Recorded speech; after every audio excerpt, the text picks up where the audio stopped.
मूळ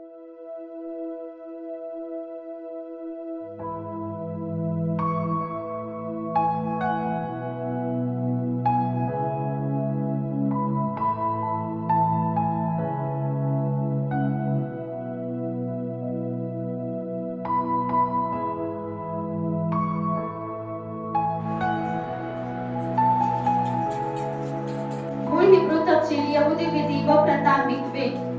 The original Hebrew detail, the Jewish ritual and custom mikveh.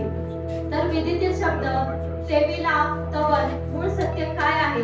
Greek लोकांचे भाषांतर शब्द बाप्तिजो तर मराठी व इतर भाषेमधील भाषांतर शब्द बाप्तिस्मा. Then the word in the ritual is tevila and tawal. What is the original truth? The Greek translated the word baptizo, then the translation word in Marathi and other language is baptism. भाग पहिला. Part first. Greek भाषांतर करणाऱ्या लोकांनी मूळ Hebrews एका शब्दाचे भाषांतरित शब्द बाप्तिजो हा केलेला पाहावयास मिळतो आणि इतर अनेक भाषेमध्ये त्यानुसार भाषांतर केलेले शब्द पाहावयास मिळतात. बाप्तिस्मा हा शब्द मराठी भाषेमध्ये आलेला आपणास पाहावयास मिळतो. The Greek translated used the word baptizo to translate the original Hebrew word, and many other languages have similar translation. We see the word baptism in Marathi language. तर इंग्रजी भाषेमध्ये बाप्तिस्मा हा शब्द पाहावयास मिळतो, परंतु मूळ हिब्रू शब्द कोणता आहे याबाबत कोणीही शोधलेले दिसत नाही व तो मूळ शब्द कोणाचा व कोणत्या विधीमध्ये वापरला जातो याचे देखील कोणाला माहिती नाही. In English language, we see the word baptism, but what is the original Hebrew word? No one seems to have found out this, and who and in which ritual is original word used. No one knows about it. Marathi भाषांतर शब्द बाप्तिस्मा या शब्दाच्या भारत देशामध्ये नामकरण विधी म्हणजे अज्ञात हा अर्थ घेतलेला पाहावयास मिळतो, परंतु मूळ हिब्रू शब्दाचे भाषांतरित शब्दाचा अर्थ हा वेगळा दाखवतो. The Marathi translated of the word baptism is seen in India as naming ceremony. Unknown, but the meaning of the translated word of the original Hebrew word is different.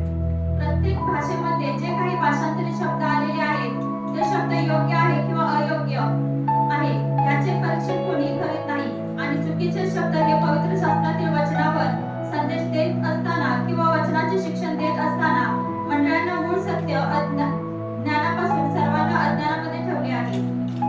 No one examines whether the translated word in each language are correct or incorrect, and the other word of wrong ones are being used to keep everyone in ignorance of original truth by preaching or teaching on the words of the Bible.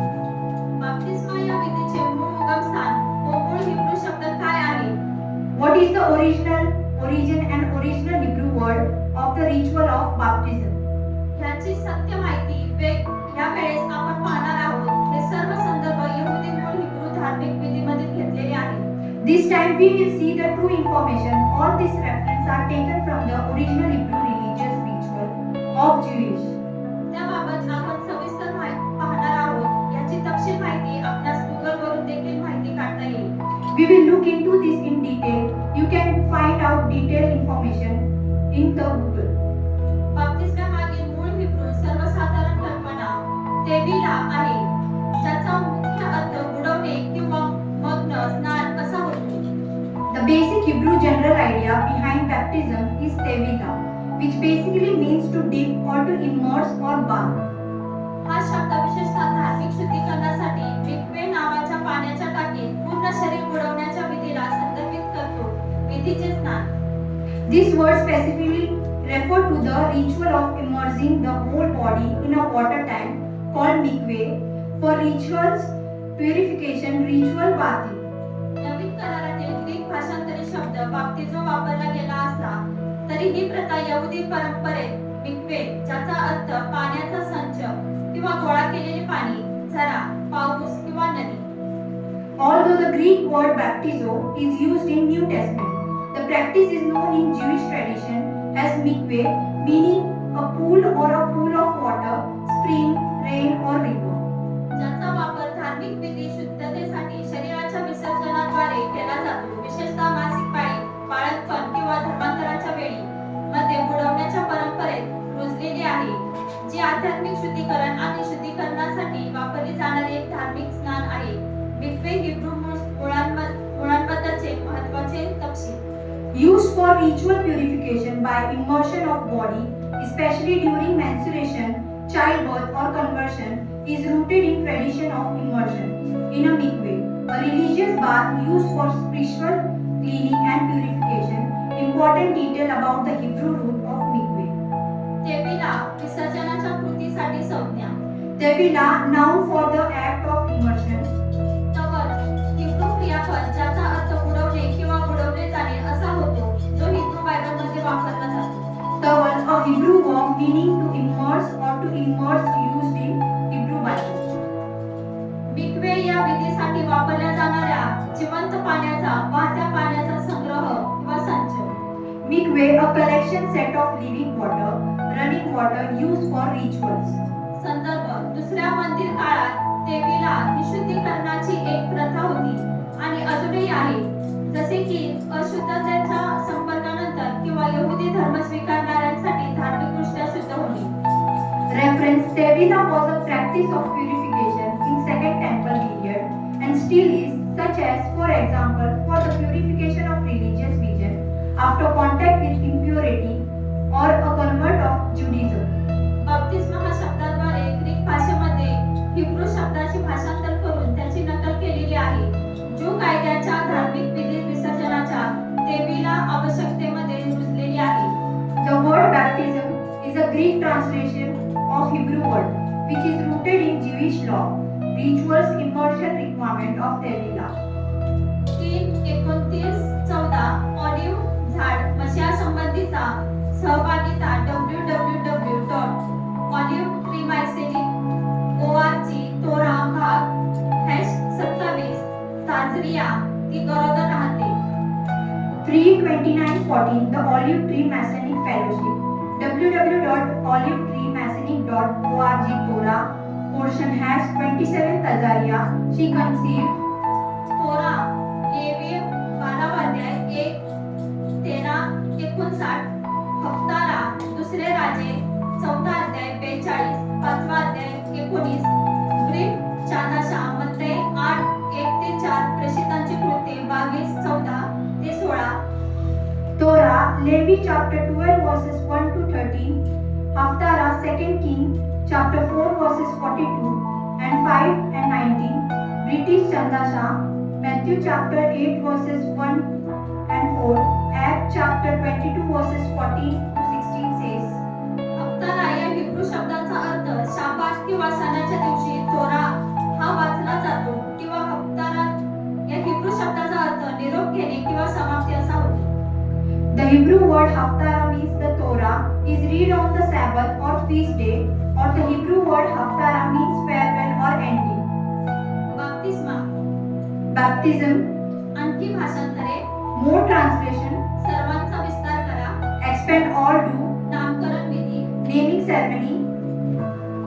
तेविला या Hebrew शब्दाचे Greek भाषेमध्ये भाषांतरित शब्द बाप्तिझो हा शब्द वापरलेला असून त्याचे इतर भाषेमध्ये बाप्तिस्मा हा शब्द भाषांतरित केलेला आहे, ज्याचा अर्थ पाण्यात बुडवणे असा होतो. पाण्यात हे बुडवणे मिक्वामध्ये केला जातो, जो एक हिब्रू शब्द आहे ज्याचा अर्थ पाण्याचे गोळा करणे असा होतो. The word baptism comes from the Hebrew tevila and Greek word baptimos, meaning to be immersed in a water. The immersion in water is carried out in mikveh, which is Hebrew word meaning gathering of water. हे गोळा केलेले पाणी असावे, जे वाहणे किंवा वाहते पाणी असावे. जिवंत पाण्यासाठी हिब्रू शब्द मयीम चाईम आहे. हे जिवंत पाणी आपल्या आध्यात्मिक शुद्धीकरणाचे, जीवनाचे आणि येशूमध्ये असलेला पुनर्जन्माचे प्रतीक आहे. The gathering of water had to be living water, water that was flowing, running. The Hebrew word living water is mayim chaim. The living water is symbolic of our spiritual cleansing life and rebirth that we have in Yeshua. Yohan 7:37 मध्ये जो माझ्यावर विश्वास ठेवतो, जसे शास्त्रात म्हटले आहे, त्याच्या हृदयातून मूळ आत्म्यातून जिवंत पाण्याच्या नद्या वाहतील. John chapter 7 verses 38 says, He who will believe in me, as the scripture has said, Out of his heart will flow river of living water. तनाकमध्ये म्हणजे तारवामध्ये बाप्तिस्मा. Baptism in Tanakh means ark. उत्पत्ती 7 पहिले वचन, पहिले पेत्र 3:20 व 21 वचनामध्ये पेत्र नोहाच्या जलप्रलयाला बाप्तिस्माचे चित्र म्हणून संबोधतो. निर्गम 14:1 वचन व पहिले करिंथ 10:2 वचनामध्ये प्रेषित पौल बाप्तिस्माचे चित्र म्हणून तांबडा समुद्र पार करण्याचा उल्लेख करतो. निर्गम 19:10 व 11 वचनामध्ये एलोहिमने 10 आज्ञा देण्याआधी त्याने इस्रायल लोकांना त्यांचे कपडे पाण्याने धुण्याची आज्ञा दिली. Genesis chapter 7. In 1 Peter chapter 3 verses 20 to 21, Peter referred to Noah's flood as a picture of baptism. Exodus chapter 14. In 1 Corinthians chapter 10 verses 2 says, Paul referred to crossing of Red Sea as a picture of baptism. Exodus chapter 19 verses 10 to 11 says, just before God gave the 10 commandments, He commanded Israel to wash their clothes in water. निर्गम 30:18 ते 21 वचनामध्ये पवित्र निवास मंडपातील पवित्र ठिकाणी प्रवेश करण्यापूर्वी याजकांना धुण्यासाठी पितळेचे गंगाळ देण्यात आले होते. लेवी 14:9 वचनात त्याने आपले कपडे धुवावे आणि आपले शरीर पाण्याने धुवावे म्हणजे ते शुद्ध होईल. Exodus chapter 13 verses 18 to 21 says, the laver of the brass was given for the priest to wash before entering the holy place in tabernacle. Levi chapter 14 verses 9 says, he shall wash his clothes and wash his body in water and he shall be clean. त्याने आपले कपडे धुवावे आणि वाहत्या पाण्यात आपले शरीर आंघोळ करावी, त्यानंतर तो शुद्ध होईल. लेवी 15:13 लाल कालवडीची राख पाण्यात मिसळून लोकांवर शुद्धीकरणासाठी शिंपडली गेली. गणना 19:9 He is to be wash his clothes and bath his body in running water. After that he will be clean. Levi chapter 15 verses 13 says, the ash of red heifer was mixture of the water and sprinkled on the people for purification cleansing. Number chapter 19 verses 9 says, एलोहिमने Israel लोकांनी युद्ध जिंकल्यानंतर त्यांच्यासाठी जलशुद्धीकरण समारंभाची स्थापना केली. गणना 31:23 व 24 ज्याप्रमाणे तांबडा समुद्र ओलांडण्याचे हे बाप्तिस्माचे चित्र होते, तसेच यार्दन नदी ओलांडणे हे देखील बाप्तिस्माचे चित्र होते. Yehoshua 3. Elohim ordained a water purification ceremony for the Israelites after they had won a war. Number chapter 31 verses 23 and 24 says, just like crossing the Red Sea was a picture of baptism, so is crossing of the Jordan River. Joshua chapter 3 verses 6. अलिशाच्या यार्दन नदीत 7 वेळा डुबकी मारण्याच्या सूचनांचे पालन केल्यानंतर Naaman कुष्ठरोगापासून बरा झाला. दुसरे राजे 5:10 ते 14 आपल्याला बाप्तिस्मा आणि नूतनीकरण केलेल्या कराराचे उत्तम चित्र देते. एजकेल 36:25 ते 27 Naaman was healed of leprosy after obeying Elisha's instruction to dip 7 times in the Jordan River. 2 Kings chapter 5 verses 10 to 14 says, gives us a great picture of baptism and renewed covenant. Ezekiel chapter 36 verses 25 to 27 says, नूतनीकरण केलेल्या करारात बाप्तिस्मा. baptism in renewed covenant.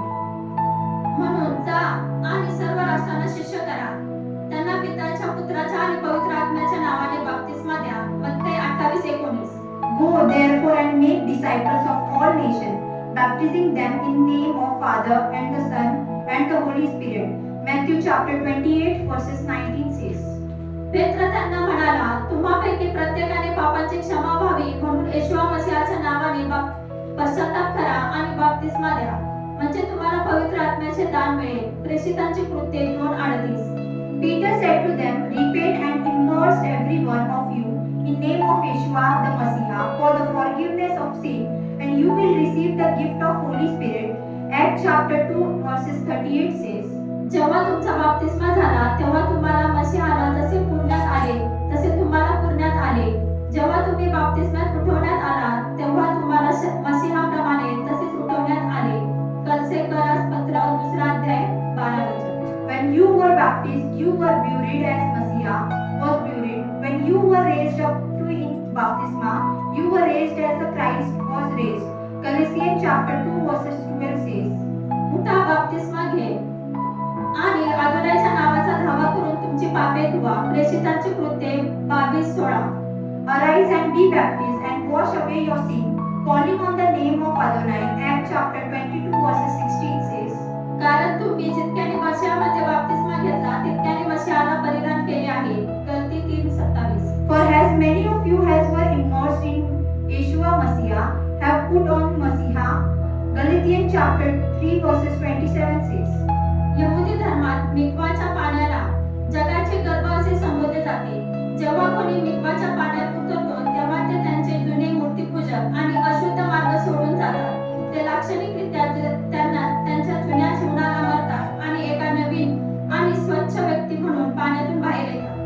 In Judaism, the water of mikveh is referred to as womb of the world. When someone goes down into the water of mikveh, they leave behind their old pagan and unclean ways.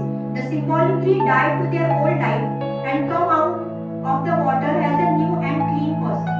म्हणून नवीन करारात नव्याने जन्मलेला, नवीन निर्मिती आणि वरील जन्मलेला अशा समान किंवा समान संज्ञा वापरल्या गेल्यास आश्चर्य वाटू नये. So it should be no surprise to see the New Testament use similar or same term as a born anew, new creation and born from above. येशूवा निकोदेमाला म्हणाला, जोपर्यंत कोणी नवीन जन्म घेत नाही तोपर्यंत तो एलोहिमचे राज्य पाहू शकत नाही. Yohan 3:3. Yeshua says to Nicodemus, unless one is born again, he cannot see the kingdom of Elohim. John chapter 3 verses 3 says, Elia ते तोरा, तोरा भाग हॅश 27. ताजरिया हा हिब्रू शब्द असून त्याचा अर्थ ती गरोदर राहते किंवा बीज पेरते, निर्माण करते असा होतो.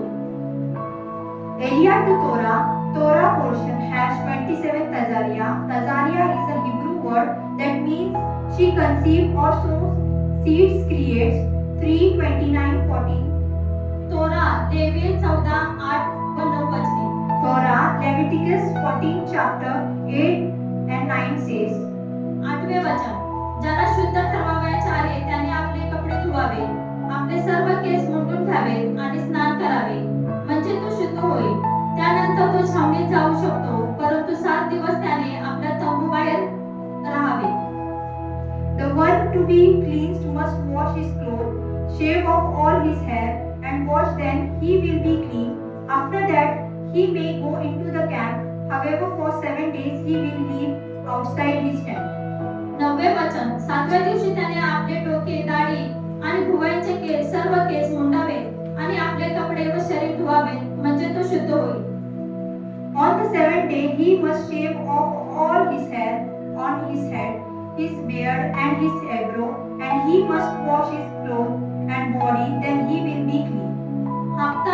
हप्तारा या हिब्रू शब्दाचा अर्थ निरोप घेणे किंवा समाप्ती असा होतो, किंवा हप्तारा या हिब्रू शब्दाचा अर्थ शाबात किंवा सणाच्या दिवशी तोरा हा वाचला जातो.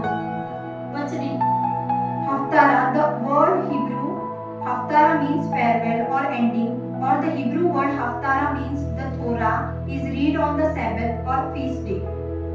9वे वचन, मग नामान आपले घोडे आणि रथ घेऊन निघाला आणि अलिशाच्या घराच्या दाराजवळ उभा राहिला. दुसरे राजे 5:9-10. Then Naaman went his horse and she rode, and he stood at the door of the Elisha's house. 2 Kings chapter 5 verses 9-10 says, 10वे वचन, जेव्हा अलिशाने एक दूत पाठवून त्याला सांगितले, जा आणि यार्देन नदीत 7 वेळा स्नान कर, म्हणजे तुझे शरीर पूर्ववत होईल आणि तू शुद्ध होशील. And Elisha sent a message to him, saying, go and wash in Jordan 7 times, and your flesh shall be restored to you, and you shall be clean. Breach चादाशा, Breach म्हणजे नवीन व चादाशा म्हणजे करार असून या हिब्रू शब्दाचा अर्थ नवीन करार असा अर्थ होतो. प्रेषितांची कृत्ये 22वा अध्याय 14-16. Brit Chadasha, Brit means new and Chadasha means covenant. So this Hebrew word means new covenant. Acts chapter 22 verses 14-16 says, 14वे वचन, मग तो म्हणाला, आपल्या पूर्वजांच्या एलोहिमने तुला निवडले आहे ह्यासाठी की तुला त्याच्या इच्छा कळावी, त्या नीतिमानाला पाहावे आणि त्याच्या तोंडचे शब्द ऐकावे. Then he said, the Elohim of our father, and the chosen you that you should know his will, and see the just one and hears the voice of his mouth. 15वे वचन, कारण तू जे काही पाहिलेस आणि ऐकलेस त्याचा तू सर्वांसमोर साक्षीदार होशील. For you will be his witness to all men who what you have seen and heard. 16वे वचन, आणि आता तुम्ही का वाट पाहत आहात? उठा, बप्तिस्मा घ्या आणि आदोनाच्या नावाचा धावा करून तुमचे पाप धुवा. And now, why are you waiting? Arise and be baptized and wash away your sin, calling on the name of Adonai. येशूआ पूर्वीचा बप्तिस्मा म्हणजे काय होता? What was the baptism before Yeshua? तथापि येशूआच्या जन्मापूर्वी आणि नंतरच्या शतकात काही यहुदी लोक अनधिकृतपणे बप्तिस्मा घेत होते. या संदर्भात बप्तिस्मा या सामान्य पश्चात्तापाचे लक्षण होते आणि म्हणूनच तो पुन्हा वापरता येऊ शकतो. Baptism was, however, practiced unofficially by some Jewish people in century before and after Yeshua's birth. In this context, baptisma was sign of general repentance and thus would be repeated as altar calls be among Protestants. कारण वेदीवरील हात Protestant असू शकते. तेविला ही बायबलमधील कृती आहे ज्यामध्ये पाप शुद्ध करण्यासाठी नैसर्गिक जिवंत पाण्याच्या प्रवाहात बुडून जाणे आणि स्वार्थी अहंकाराचा मृत्यू आणि एलोहिमच्या प्रेमाच्या नियमाच्या तोराच्या तत्वांशी सुसंगत निस्वार्थी प्रेमाच्या नवीन आध्यात्मिक जीवनासाठी पुनर्जन्माचे प्रतीक आहे. प्राचीन काळी प्रवाह किंवा नदी वापरली जात असे, परंतु आधुनिक काळात मिक्वे नावाचा एक खास बांधलेला तलाव किंवा हौद सामान्यतः वापरला जातो. Tevila is the biblical act of immersing in a natural living water, sources for cleansing of sin and symbolizing death to the self-centered ego and rebirth to new spiritual life of selfless love in harmony with principle of Elohim's law of love Torah. In ancient times of stream or river was used, but in modern times a special constructed pool called mikveh baptistry is normally used. आज यहुदी धर्मात हे शब्द काही प्रमाणात बदलण्यायोग्य वापरले जातात, ज्यामध्ये मिक्वे हा अधिक परिचित शब्द म्हणून उदयास आलेला आहे. येशूआवर विश्वास ठेवणाऱ्यांमध्ये बप्तिस्मा हा शब्द एक सामान्य इंग्रजी शब्द आहे आणि एखाद्या आध्यात्मिक वाटचालीत महत्त्वपूर्ण भूमिका बजावतो. Today in Judaism, the terms are used somewhat interchangeable with mikveh, emerging as a more familiar term. As believer in Yeshua, the term baptism is common English word and plays a significant part in one's spiritual walk. आपण पाहू शकतो की बप्तिस्मा हा आध्यात्मिक शुद्धीकरणासाठी आहे, क्षमेसाठी नाही. मोशेपासून बप्तिस्मा देणारा योहान आणि येशूआ आणि त्याचे प्रेषित आध्यात्मिक शुद्धीकरणाची तेविला प्रक्रिया करत आले. पापाची क्षमा पापी व्यक्तीच्या विवेकबुद्धीपासून अपराध प्रामाणिक पश्चात्तापाच्या क्षणी क्षमा आहे. As we can see, baptism is a spiritual cleansing and not forgiveness.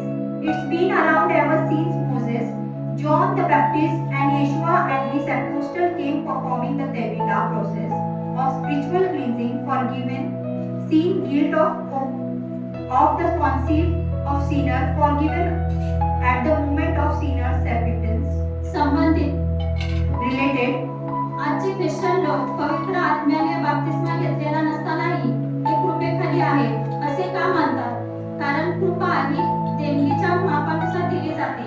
इफिस 4:7 आणि देणगी म्हणजे पवित्र आत्म्याने बप्तिस्मा. प्रेषित 2:38. why do today's Christians think they are under grace? Why there haven't been a Holy Spirit baptism since grace is given according to measure of gift? Ephesians chapter 4 verses 7 says, and gift is Holy Spirit baptism. Acts chapter 28:2 says, मला ते खरोखर तसे वाटत नाही. मला हे समजते की योहानाचा बप्तिस्मा हा पवित्र आत्म्याच्या बप्तिस्म्याची पहिली पायरी होती. I really don't perceive it that way. I rather understand that John baptism was initially step to baptism of Holy Spirit. येशूआ मसीहाचे शिष्य पेंटिकॉस्टच्या आधी ते बोलत होते, जेव्हा त्यांनी म्हटले पश्चाताप करा, राज्य जवळ आले आहे. त्याने सात फक्त पवित्र आत्मा स्वीकारा असे जोडले. हा अशा वरील पायरीवरील चढण्याबाबत योहानाला पवित्र आत्म्याचा बप्तिस्मा देण्याचा अधिकार नव्हता. Yeshua Messiah disciples were even using it before Pentecost. When he said, repent, the kingdom is hand. He just added it received the Holy Spirit that was upgrade that John didn't have authority to baptize with. मला वाटते की खऱ्या अडखळण्याबद्दल प्रिय योहानाने सांगितले होते. तो म्हणाला की पवित्र आत्म्याच्या बाप्तिस्म्यापासून तुम्हाला मिळालेला अभिषेक तुम्हाला जे काही जाणून घेण्याची आवश्यकता आहे ते सर्व शिकवेल आणि आता तुम्हाला इतर कोणत्याही माणसाने शिकवण्याची गरज नाही. I think the true stumbling block was spoken by John, who believed. He said the anointing who received from the baptism of Holy Spirit will teach you everything you need to know, and you will don't need anyone to teach you anymore. पवित्र आत्म्याने अग्नीने बाप्तिस्मा घेतलेल्या एखाद्या व्यक्तीने यावर विश्वास ठेवणे हे खरोखर अडकण्याचे कारण आहे. येशूने असेही म्हटले आहे की कोणालाही रब्बी म्हणू नको. For one who believe by one who baptize in Holy Spirit with fire is really the stumbling block. Yeshua also said, call no one Rabbi. रविवार शाळेतील शिक्षक, पुजारी, टीव्ही उपदेशक, पास्टर, कारण तुमचा फक्त एकच शिक्षक आहे. Sunday school teacher, priest, TV teacher, pastor, because have no one teacher. माझा अनुभव आणि माझी समजूतदारपणा सांगतो की इर्मया 33 अध्याय, इब्री 8 अध्याय, पहिले योहान 2:27 हेच दर्शवतो ते एक अडखळ म्हणून. My experience and my understanding says that is what Jeremiah chapter 33, Hebrew chapter 8, John 2 chapter 21 says, being stumbling block. Bible म्हणते की येशूवा पवित्र आत्म्याने आणि अग्नीने बाप्तिस्मा देईल. मत्ते 3:11, मार्क 1:8, लूक 3:16, योहान 1:33. The Bible said that Yeshua will baptize with Holy Spirit and with fire. Matthew chapter 3 verses 11 says, Mark chapter 1 verses 8 says, Luke chapter 3 verses 16 says, John chapter 1 verses 33 says. बाप्तिस्मा हा इंग्रजी शब्द Greek शब्द बाप्तिझो पासून आलेला आहे. या शब्दाचे एकापेक्षा जास्त अर्थ आहेत. Baptisma comes from the Greek word baptisma. To immerse the word has more than one meaning. बायबलच्या संदर्भात याचा अर्थ एखाद्याशी ओळख पटवणे आणि स्वच्छ होणे असा होतो, मग ते शब्दशः असो वा लाक्षणिक असो. In the biblical context, it means to identify with someone, to become one with someone, and to become clean, to be purified, whether literally or figuratively. म्हणून अग्नीने बाप्तिस्मा घेणे म्हणजे अग्नीने म्हणजे स्वतः एलोहिमने धुतले जाणे किंवा शुद्ध केले जाणे. Therefore, baptisma by fire means being washed or purified by fire, that is, by Elohim himself. कारण तुमचा यावे अदोन एलोहिम हा भस्म करणारा अग्नी आहे. तो ईर्ष्यावान एलोहिम आहे. अनुवाद 4:24. Deuteronomy chapter 4 verses 24 says, For the Yahweh Adonai your Elohim is consuming fire, a jealous Elohim. कारण आपला एलोहिम भस्म करणारा अग्नी आहे. इब्री 12:29. For our Elohim is consuming fire, Hebrew chapter 12 verses 29 says. Elohim स्वतः अग्नी आहे जो पापाला भस्म करतो किंवा नष्ट करतो आणि त्याचे फळ म्हणजे मृत्यू. Rome 6:23. Elohim himself is the fire that consumes or destroys sin, and its fruit is death. Romans chapter 6 verses 23 says. ज्याने येशूला मेलेल्यातून उठवले त्याचा आत्मा जर तुमच्यामध्ये राहतो, तर ज्याने मसीहा येशूला मेलेल्यातून उठवले तो तुमच्यामध्ये राहणाऱ्या त्याच्या आत्म्याच्या द्वारे तुमच्या मर्त शरीरांनाही जीवन देईल. Rome 8:11. If the spirit of him who raised Yeshua from the dead dwell in you, he who raised Messiah Yeshua from dead, he will also give life for mortal bodies through his spirit who dwell in you. Romans chapter 8 verses 11 says. पण बाप्तिस्म्याचे आणखी 2 आणि सखोल प्रकार आहेत. बाप्तिस्मा देणाऱ्या योहानाने म्हटले की येशूवा मसीहा माझ्यापेक्षा अधिक शक्तिशाली जो येत आहे तुम्हाला पवित्र आत्म्याने आणि अग्नीने बाप्तिस्मा देईल. But there are 2 other and deeper type of baptisma. John the baptism that the Yeshua Messiah, the one more powerful than I is coming, he will baptize you with Holy Spirit and fire. पवित्र आत्म्याने बाप्तिस्मा. Baptism with the Holy Spirit. पवित्र आत्मा पाण्यासारखा सत्याचा संदर्भ देतो, पण ते अधिक खोलवरचे सत्य आहे. ते बाह्य सत्य नाही तर सत्याचा आत्मा आहे. The Holy Spirit, like water, refer to truth, but it is deeper truth.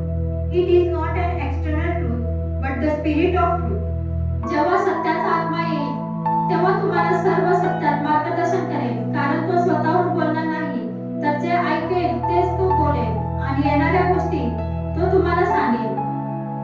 When the Spirit of truth comes, He will guide you into all truth, for He will not speak on His own authority, but whatever He hears, He will speak, and He will declare to you things to come.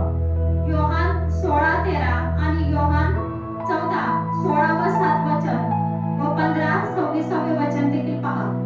John chapter 16 verses 13 says, and see also John chapter 14 verses 16, 17 and 15 and 26 says.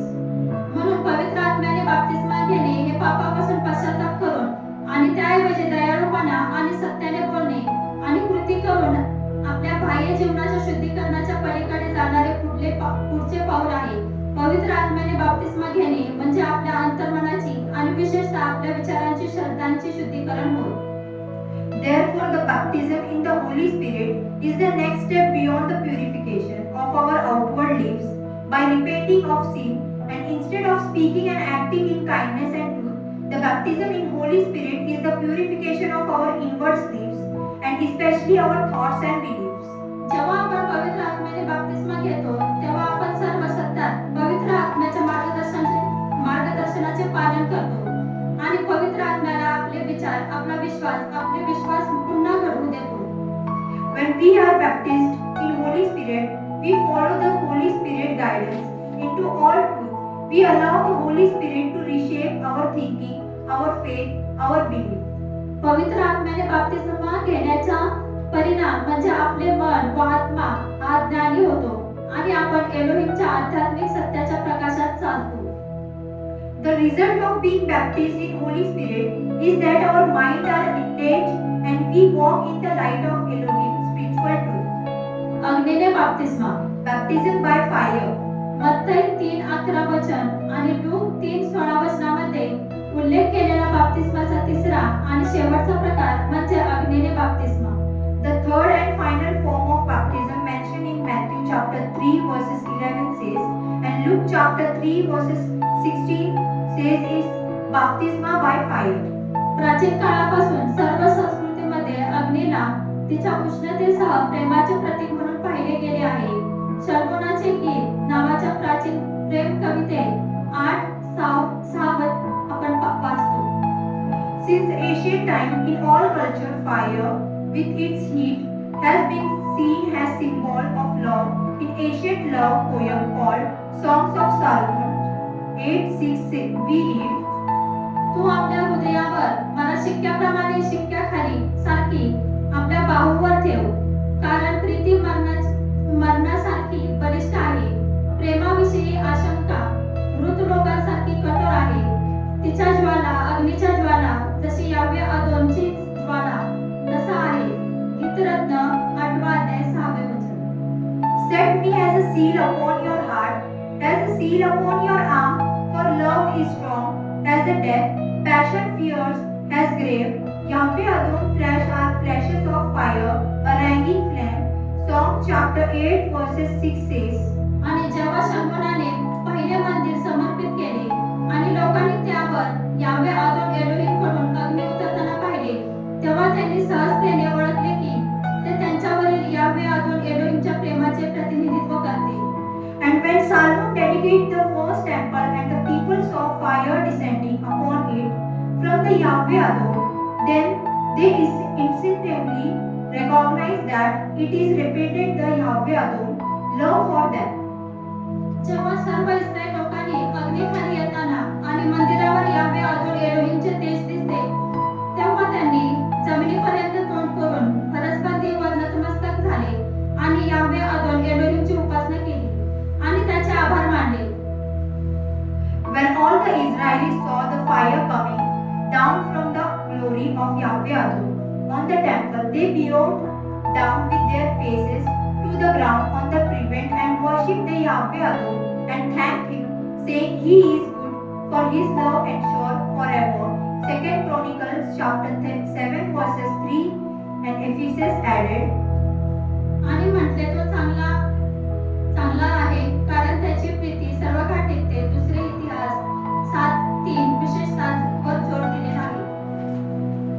जेव्हा येशू मसीह आपल्या पवित्र आत्म्याने बाप्तिस्मा देतो तेव्हा तो आध्यात्मिक आणि दैवी सत्याने आणि दैवी प्रेमाने दिलेला तो बाप्तिस्मा असतो. When Yeshua Messiah baptism has with the Holy Spirit, that is baptisma of spiritual and divine truth and divine love. आपण मानव चांगले आणि वाईट प्रेमाचे व हेतूचे मिश्रण आहोत. आपल्याला हव्या असलेल्या काही गोष्टी चांगल्या असतात. आपल्याला गरजू असलेल्या सहमानवासाठी दयाळू कृत्य करण्यात आनंद मिळू शकतो. We human are mixture of good and bad love and intention. Some of things we want are good. We may find joy in doing a kind deed for fellow human being in need. परंतु आपल्याला हव्या असलेल्या काही गोष्टी वाईट असतात. आपल्याला आपल्यावर हल्ला करणाऱ्या व्यक्तीला शिवीगाळ करण्यात आनंद होऊ शकतो. But some of things we want are bad. We may find joy in abusing someone who has attacked us. अग्नीने शुद्धीकरणाची तीव्र प्रक्रिया हे सहजासहजी घडत नाही. The intense process of purification by fire, this does not happen easily. अग्नीद्वारे परीक्षण ही तीव्र उष्णतेची प्रक्रिया आहे. भुसा जाळणे आणि तीव्र उष्णतेने शुद्धीकरण करण्याच्या प्रक्रियेत धातूंमधून कचरा साफ करणे हे योगायोग नाही. It is no coincidence that trial by fire is a process of intense heat, burning chaff and cleansing waste from ora in the process of refining with intense heat. त्याचे खळे स्वच्छ करण्यासाठी आणि गहू त्याच्या कोठारात साठवण्यासाठी त्याचे सूप त्याच्या हातात आहे. पण भुसा तो कधीही न विझणाऱ्या अग्नीने जाळून टाकेल. Look 3:17. His winnowing fork is in the hand of to clear his threshing floor and gathering of wheat into his barn, but the chaff he will burn up with unquenchable fire. Luke chapter 3 verses 17 says.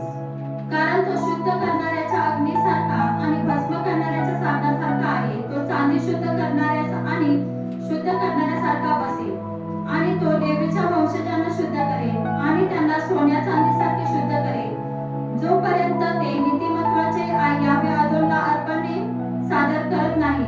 Malachi 1:1-3. For he is like refiner fire and like fuller soap. He will sit as a finer and a purifier of silver, and he will purify the son of Levi and purge them like a gold and silver, until they present to the Yahweh Adon an offering in righteousness. Malachi chapter 3 verses 1-3 says. एलोहिमच्या प्रेमाच्या अग्नीत हृदयाचे म्हणजेच आत्म्याचे हे शुद्धीकरण आपल्या सर्व स्वार्थी आणि लोभी विचारांना आणि इच्छांना कठीण जीवन अनुभवाच्या तापलेल्या मुसामध्ये जाळून टाकल्याशिवाय घडत नाही. This purification of heart, spirit in the fire of Elohim's love does not occur without burning all our selfish and greedy thoughts and desire in the fiery furnace of difficulty life experience. ही प्रक्रिया पृथ्वीवरील आपल्या संपूर्ण आयुष्यात चालू राहते. This process continues throughout our lives on earth. हा सर्व लेख इस्रायलमधील ऑलिव्ह झाड मशिहा संबंधीचा सहभागिता www.मूळ हिब्रू मधील भाषांतर हे इंग्रजी व मराठी भाषेमध्ये भाषांतर आहे. This article is all about Israel, the Olive Tree Masonic Fellowship. This is translation from the original Hebrew into English and Marathi. बाप्तिस्मा हा शब्द नवीन करारामध्ये ग्रीक भाषांतर करणाऱ्यांनी वापरलेला आहे. परंतु मुळात हिब्रू विधीमध्ये पाहिल्यास मूळ 2 हिब्रू शब्दांचा एक शब्द केलेला हा बाप्तिस्मा शब्द पाहावयास मिळतो. The word baptism is the word used by translator in the New Testament, but in the original Hebrew ritual, the word baptism is found as a combination of 2 original Hebrew words. जे 2 Hebrew शब्द त्यामधील पहिला शब्द मिक्वे या विधीसाठी वापरल्या जाणाऱ्या जिवंत पाण्याचा संच किंवा संग्रह. The first of 2 Hebrew words, mikveh, a collection, set of living water, running water used for this ritual, and the second word in it व त्यामध्ये दुसरा शब्द तेविला विसर्जनाच्या कृतीसाठी संज्ञा किंवा तवल हिब्रू क्रियापद ज्याचा अर्थ बुडवणे किंवा बुडवले जाणे असा होतो जो हिब्रू बायबलमध्ये वापरला जातो. and the second word in it, tevila, noun for the act of immersion or tawal, a Hebrew word meaning to immerse or to immersed, used in Hebrew Bible. परंतु याचा अर्थ असा होत नाही की बाप्तिस्मा हा नवीन करारातील काळामध्ये येशूआ मसीहापासून बाप्तिस्मा देण्यास सुरुवात झाली. वास्तविक नवीन कराराच्या काळाच्या आधीपासून देखील जुन्या करारातील काळामध्ये बाप्तिस्मा समान विधी सुरू होता. But this does not mean that baptism began in the New Testament period with Yeshua the Messiah. In fact, even before the New Testament era, a ritual similar to baptism was practiced in Old Testament times. हा भाग पहिला व दुसरा OBSW कडून प्रसारित करण्यात आलेला आहे. हा लेख व संदेश पास्टर निलेश शंभर गायकवाड यांनी दिलेला आहे. त्याचप्रमाणे त्याचे मराठी भाषेमधून इंग्रजी भाषेमध्ये भाषांतर त्यांनी केलेले आहे. This word 1 and part 2 have been broadcast by OBHW. This article and message have been provided by Pastor Nilesh Samuel Gaikwad. Furthermore, he himself has translated it from Marathi into English. Video संदेश मध्ये मराठी भाषेमध्ये Mrs Deepali श्रीसुंदर यांनी चालवला तर इंग्रजी भाषेमध्ये miss Esther David यांनी चालवला. Mrs. Dipali Sirisundar conducted the video message in Marathi. In English language, it was conducted by Miss Esther David. ज्यांना हा संदेश व अभ्यास मान्य झाला त्यांनी तो स्वीकारावा आणि ज्यांना तो मान्य झाला नाही तर त्यांनी तो सोडून द्यावा. या अभ्यासाबाबत व संदेशाबाबत आम्ही कोणाहीकडून आपला सल्ला किंवा आपले मत मागित नाही. Those who find this message and study acceptable should embrace it, and those who do not accept it should be abandon it. Regarding this study and message, we are not soliciting advice or opinion from anyone. यावे अदोनाई अब्बाचा व येशूआ मसीहाचा आणि क्वाद्रस रुहाच्या गौरवाकरता व मंडळांना सत्य वचनाचे ज्ञान प्राप्त व्हावे, अज्ञानाच्या अंधकारातून बाहेर प्रकाशात यावे म्हणून हा व्हिडिओ संदेश प्रसारित करीत आहोत. To the glory of Yahweh Adonai Abba and the Yeshua the Messiah and of the Kadosh Ruah, and that churches may acquire knowledge of word of truth from the darkness of ignorance to come out into the light. Therefore we are broadcasting this video message. अदोनाई एलोहिमची स्तुती हो. आमेन. Praise to be Adonai Elohim. Amen. याचा पुढील भाग दुसऱ्या भागामध्ये चालू आहे. The continue of this is next part second.